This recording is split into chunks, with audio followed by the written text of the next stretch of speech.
Hola, ¿qué tal? Muy bienvenidos a Vida Total, un programa realizado desde lo que es la Alianza Cristiana Evangélica de Argentina, ACIERA, y quien te habla, Marcos Osurco. En este momento queremos abordar una temática con soluciones, con recursos, con materiales, y para que vos te puedas manejar y puedas salir quizás de una situación conflictiva. En breve te vamos a contar de qué se trata, porque tenemos a una hermana. Ella es capellana en el servicio penitenciario bonaerense. Ella es abogada también, tiene una carga de enseñar, de educar, trabaja en un seminario teológico, FIET, está casada y vive en la zona norte de la provincia de Buenos Aires, en Argentina.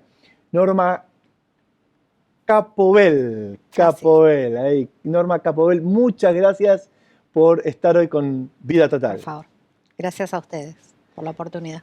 Y Norma es coautora también, estaba leyendo ahí un poquitito, de un protocolo que es de ACIERA, de la Alianza Cristiana Evangélica de Argentina, va para asesorar y acompañar a lo que es la iglesia local, instituciones cristianas que lo quieran utilizar.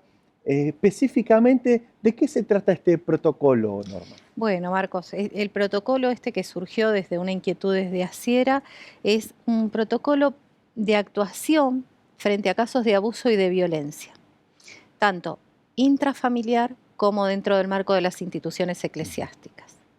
Abuso, cuando a veces salta la alarma, sexual. ¿Abuso sexual o cualquier tipo de abuso? El abuso sexual es uno de los tipos de abusos que existen, pero en realidad el protocolo abarca a todos los tipos de abuso. ¿Qué tipo de abusos, por mencionar algunos? Abuso de autoridad, si hablamos dentro del marco de las instituciones, abuso de autoridad, abuso psicológico, abuso económico. Tenemos infinidad, maltratos físicos, no solamente el abuso sexual. ¿Cómo se da el abuso económico? No se habla mucho de esto, por eso quiero hacer una arista ahí. ¿Qué es un abuso económico, Norma? Para decirlo claramente, dando un ejemplo, una familia, un esposo controlador, que es el proveedor de la casa, que controla los gastos, donde la mujer no le permite hacer ningún gasto, donde le controla. Yo he tenido un caso que hasta el esposo, cuando se iba, le dejaba marcada la botella de aceite a la esposa para ver cuánto consumía para cuando volvía al otro día del trabajo. O sea, estas cosas que se han naturalizado por ahí en las familias constituyen abuso. Dentro del marco institucional, sabemos por ahí, gracias a Dios son los menos, pero suele pasar que autoridades eclesiásticas a sus miembros, a sus fieles, los manipulan a través de esta autoridad de fe que tienen sobre su vida o autoridad espiritual y hacen que entreguen sus bienes, sus propiedades. Es como que, claro, la persona se entrega. Absolutamente. Te creo, ¿no es cierto? Mira, muy sutilmente, y empieza a vivir ya no su vida, sino la vida condicionada que le da la otra persona. Tal cual. Yo siempre digo, y no me da vergüenza decirlo, sino que lo digo para que tal vez quien me esté escuchando le pueda servir. Mi esposo y yo somos víctimas o sobrevivientes, por decirlo de alguna forma, de abuso económico de parte de un pastor. ¿Vos, Norma? Sí, sí. Mirá. Hace muchos años atrás, en nuestros comienzos, fuimos víctimas. Y nos costó mucho sanar la parte económica y la parte espiritual porque quedamos heridos terriblemente. Sí, uno y después ya sospecha de su propia sombra. Absolutamente. Por donde se mueve y lo ata. Uno termina encadenado, ¿no? En esas cadenas invisibles, pero que te condicionan a vivir una vida plena. Norma, y esto desde cómo se empezó a ver, gestar en ACIERA? ¿Por qué este protocolo? Bueno, este protocolo surge porque en realidad cada día iban apareciendo más casos de abuso y de violencia. En nuestras congregaciones en la escuela dominical, en la escuela bíblica, aparecen niños que te dan indicios de que están siendo víctimas, mujeres que llegan, que tal vez que en conserjería o en una charla con otra hermana, eh, o lo confiesa o también da indicios claros de que está siendo víctima y no podemos quedarnos callados. Y mucho menos podemos quedarnos callados cuando el abuso proviene desde dentro de la iglesia. Claro. Un maestro de escuela bíblica, un líder, un pastor. Entonces fue necesario empezar a hablar de estos temas, a visualizarlos. Yo siempre digo que cuando visualizamos algo es el principio de una posible solución. Ujú. Y en este espíritu fue que surgió esta idea de reunirnos interdisciplinariamente y crear este protocolo. O sea, no es algo solamente legal, sino que hay otras áreas. ¿Qué otras áreas están sumando su mirada en este protocolo, Esto Norma? es un trabajo interdisciplinario. Hay médicos, hay psicólogos, hay asistentes sociales, hay abogados y obviamente está la parte pastoral. Sé que vos sos abogada. En este sentido, Norma, ¿qué leyes con respecto nos podrías mencionar? Quizás algún número también en particular, porque las personas pueden googlearlo, ¿no? Ahí automáticamente pone ley tanto y puede leer, tener una lectura de cómo, en nuestro caso, Argentina protege y también se preocupa por estos temas de abuso. Sí, particularmente no tanto los números de las leyes, sino que la gente tiene que saber que hay una normativa que está vigente, que es el Código Penal, que establece los tipos de abuso y qué condena le corresponden a cada abuso. Después tenemos la Convención de los Derechos del Niño, Bien. la Convención de Derechos Humanos. Son todas normativas internacionales que en nuestro país tienen la misma jerarquía que la Constitución Nacional. O sea, son tan importantes como la misma Constitución. Entonces, apelando a esas normativas, a esos tratados internacionales o al mismo Código Penal que rige para toda la nación, nosotros tenemos claro qué tipo de abusos se tipifican en la ley y cuáles tienen condena. Entonces, este protocolo que estamos hablando se desprenden también, surge a partir de este marco legal nacional e internacional. Absolutamente.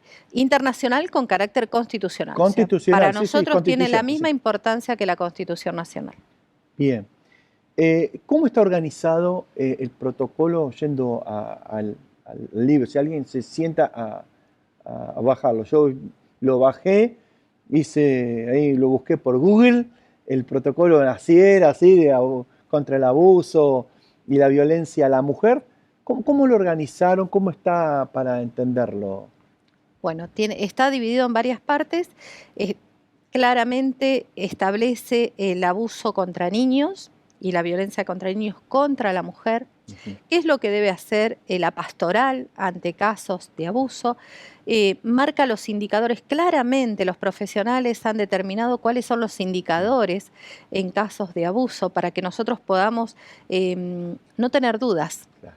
cuando se nos presentan en nuestras congregaciones o en nuestro ámbito, en el círculo en el que nos movemos. Y por último, tiene todo el aspecto legal. ¿Cómo es el proceso? ¿Qué es lo que se debe hacer? ¿Cómo deberíamos elaborar un informe de sospecha? Hay un modelo de informe de sospecha que como institución ante un caso que tenemos grandes certezas de que están siendo víctimas de abuso, lo debemos elaborar y elevarlo a la justicia. Ujú. O sea, está dividido o estructurado muy claramente. Bien. Te va llevando y te culmina con la parte legal. Para los que no les gusta leer mucho, hojas de papel, son un par más de 50 hojas que tiene, páginas, así que tampoco estamos hablando de un compendio, no sé, creo que lo hicieron muy organizado, pero también sintetizado para que podamos entenderlo y poder buscar esa ayuda necesaria, detectando, actuando, pero con seguridad, con seguridad. En el próximo bloque queremos ayudarte con esto de forma práctica, también vamos a meternos un poquito, Norma, me parece con lo que es el maltrato a la mujer, cómo se da esto, ¿es algo de género? ¿Es algo del hombre? ¿El pecado del hombre? ¿De la mujer? ¿Qué pasa? ¿Qué pasa adentro del ser humano? Pero esto lo vamos a ver un poquito más a la luz del protocolo que también se ha trabajado en el próximo bloque.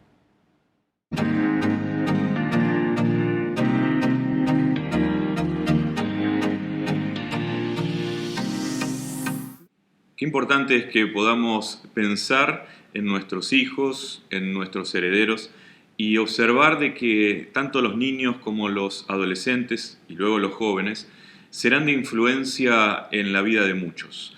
Por eso la cultura en el hogar, la cultura en la iglesia es bien importante. La cultura es aquellos valores que integran la manera de pensar y de ver el mundo y las cosas que nos rodean. Y ahí es donde tenemos que tener bien en cuenta que Dios ama a los niños, Dios ama a los adolescentes, Dios ama a los jóvenes, Dios ama a los adultos.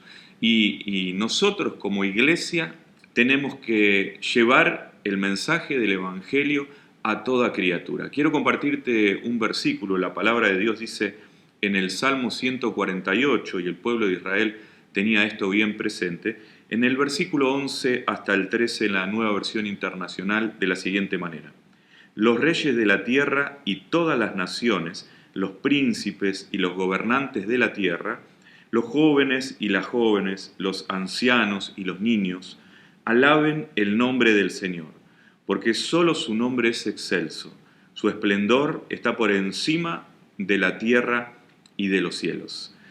Esto es importante para nosotros porque es la mirada de Dios. Dios quiere alcanzar a toda criatura. Y como hijos de Dios, como iglesia del Señor en la tierra, tenemos que poner nuestra mirada en los niños, en los adolescentes, en los jóvenes y en los adultos. Cada uno de ellos de diferente manera, por supuesto, llegando con una palabra, con un mensaje. Pero qué importante entender de que los niños de hoy son los adultos de mañana. Y bueno, nuestro trabajo no tiene que cesar. Por eso Dios nos está llamando a ser mediadores culturales, poder intervenir en lugares y espacios donde podamos ser de influencia como iglesia del Señor y llevar la palabra de Dios, ser luz en espacios donde hay oscuridad. Allí es donde entonces tenemos que tener presente, y quiero animarte en este día, a que pienses en los niños de tu familia. Ellos son los que están recibiendo un bombardeo constante de cultura que es más bien la del mundo. Pero qué bueno es cuando podemos impartirle la cultura del reino, la cultura de la palabra de Dios. Cuando ellos reciban los principios, los valores, van a llevar esos principios luego, incluso siendo niños, a sus compañeros, a sus amigos. Y muchos en este tiempo están conociendo a Dios a través de sus amigos en la escuela. La otra tarea es que se les va a presentar seguramente a los niños, a los adolescentes, una serie de conflictos en espacios que compartan, en el club, en el barrio, en la escuela, en los cuales van a ser llamados a emitir una opinión y van a tener que dar una voz. Como hijos de Dios ya no tenemos tiempo como para estar en el medio y decir, bueno, yo no opino, yo no digo nada. El Señor nos está llamando a salir de la tibieza para dar esa palabra que tenemos que dar. Y los niños no van a escapar a esto, los adolescentes ya no pueden escaparse a esto. Es el momento en el cual confrontarán conflictos con principios, con valores que están en la palabra de Dios. Por eso, qué importante, por último, entender de que tenemos un llamado a la reconciliación. Los niños desde pequeños deben de saber de que fuimos llamados como hijos de Dios a reconciliar al mundo con Dios.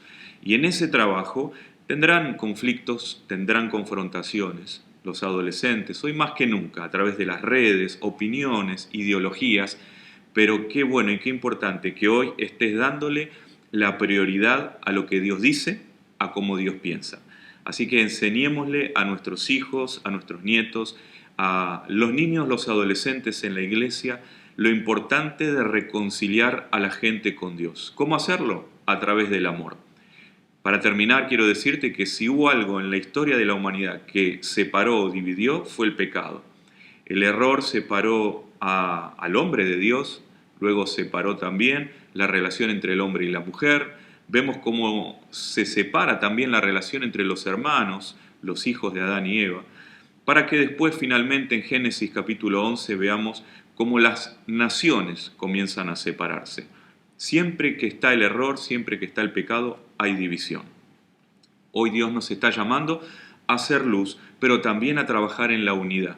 Así que te animo en este día a que pienses que el camino a recorrer es a través de la unidad.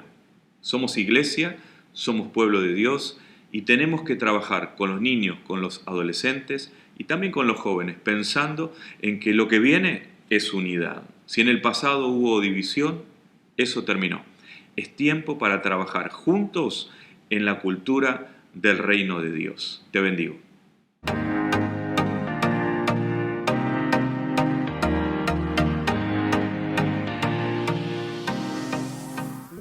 Gracias por estar con nosotros, continuar con nosotros y tener este tiempo para reflexionar realmente con estos temas tan sensibles, preocupantes también, que suceden en cualquier ámbito. No vamos a enumerarlos ellos, pero en cualquier ámbito pueden suceder. Seguimos con Norma Capobel, abogada, pero también es coautora del protocolo de lo que Asiera, la Alianza Cristiana Evangélica en Argentina, ha dispuesto y lo tiene a disposición.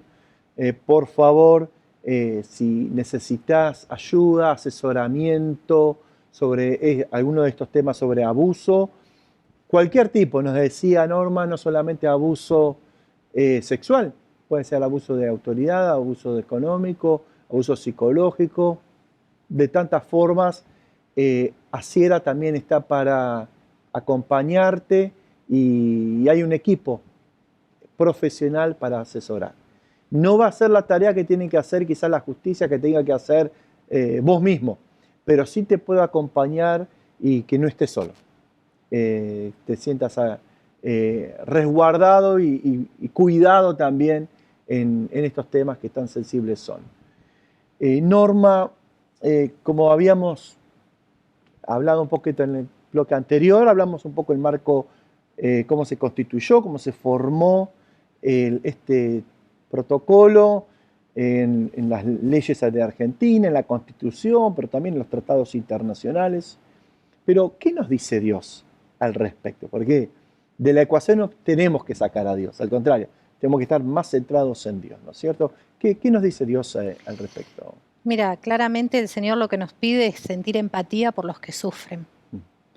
O sea, Él nos pide que sintamos empatía. ¿Empatía qué significa? Es ponerme en los zapatos del otro y caminar el camino que está caminando el otro. Entonces, en el caminar, el camino del otro, yo puedo sentir su dolor, me puedo poner en su lugar, y esto es lo que Dios me pide. Y para Dios es tan importante esta acción que hasta llegó a manifestar que aquel que afectare o que dañare a uno de sus pequeños, y pequeños no se refiere puede ser a pequeños en edad, pero también en situación de vulnerabilidad, que mejor le sería colgarse una piedra y echarse al fondo del mar. O sea, para Dios es tan grave esto. Y en esta gravedad o en este flagelo, lo que el Señor nos está pidiendo como iglesia en este tiempo es que nos podamos empatizar con el otro, acompañar, restaurar, tratar de minimizar los daños. Eso con respecto al que fue dañado, ¿no es cierto?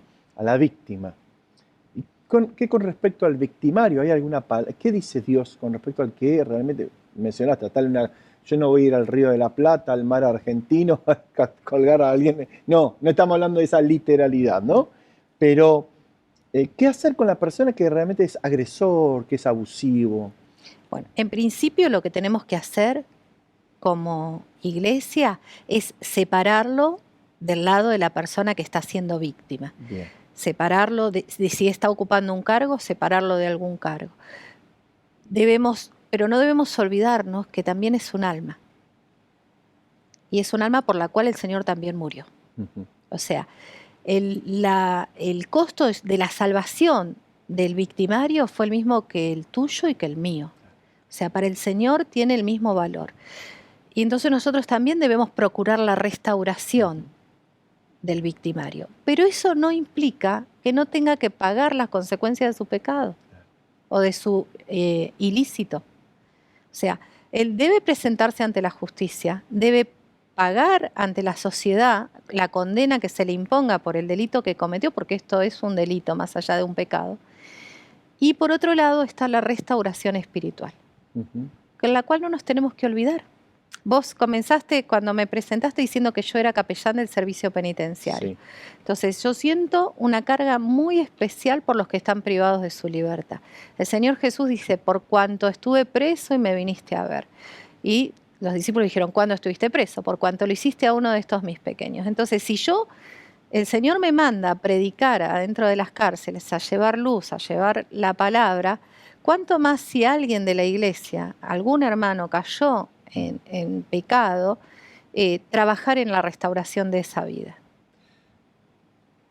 Yo justo te iba a hacer una pregunta con respecto al servicio penitenciario, los reos, ¿no? Se lo llaman los reos también, a las mujeres también que están privadas de su libertad. ¿Vos has podido ver restauración, realmente cambio de la persona? Porque te habrás encontrado con abusadores, con violentos, más allá de los ladrones y demás, ¿no? Mira, yo tengo una teoría personal. A ver, a ver. La Constitución Nacional dice que las cárceles deben ser limpias, sanas y para reinserción del reo en la sociedad. Bueno, Marcos, hasta ahí todos estamos de acuerdo. te cuento. Sí. Las cárceles no son sanas, ni limpias, ni te reinsertan en la sociedad.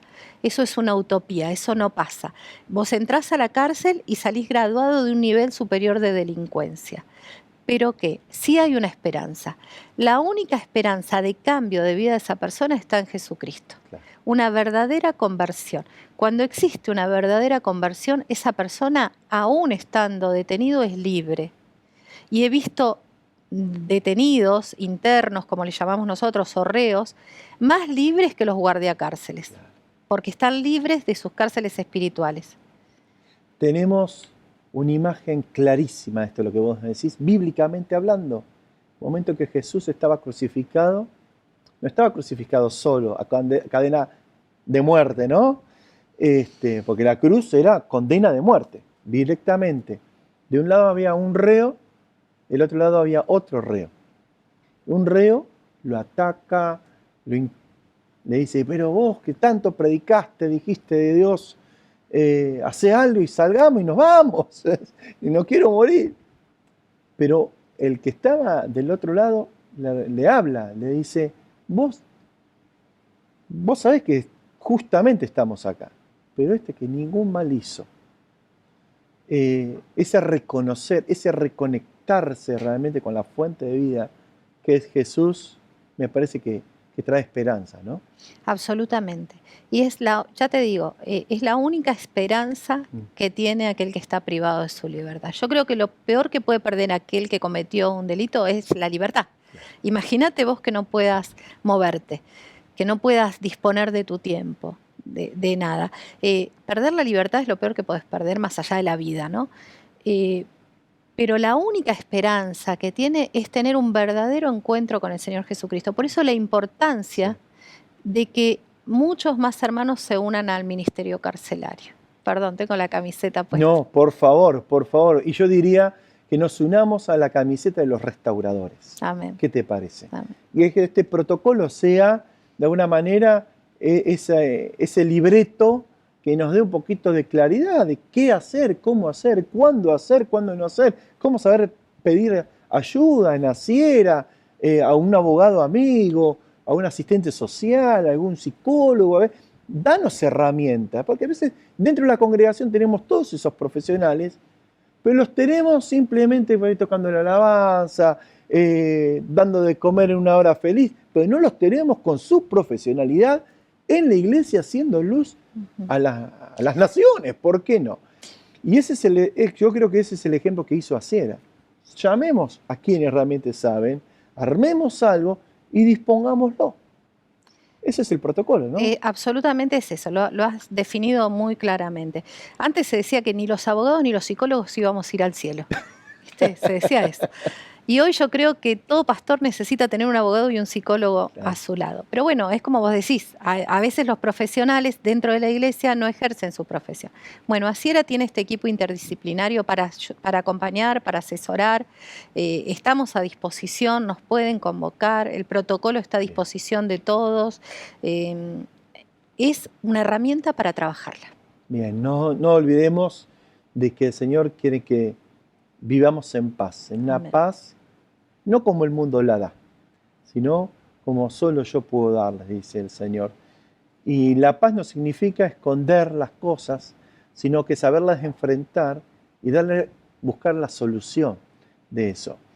Ser restauradores me parece que es la palabra clave en este mundo con tanta necesidad. Y Norma, te agradezco mucho por ser vos una de las referentes a nivel nacional y que seguís pregonando esto de que hay esperanza. Amén. Qué lindo fue escuchar eso, que no hay condenación para los que vienen a Jesús. Así. Gracias, Norma. A vos. Gracias.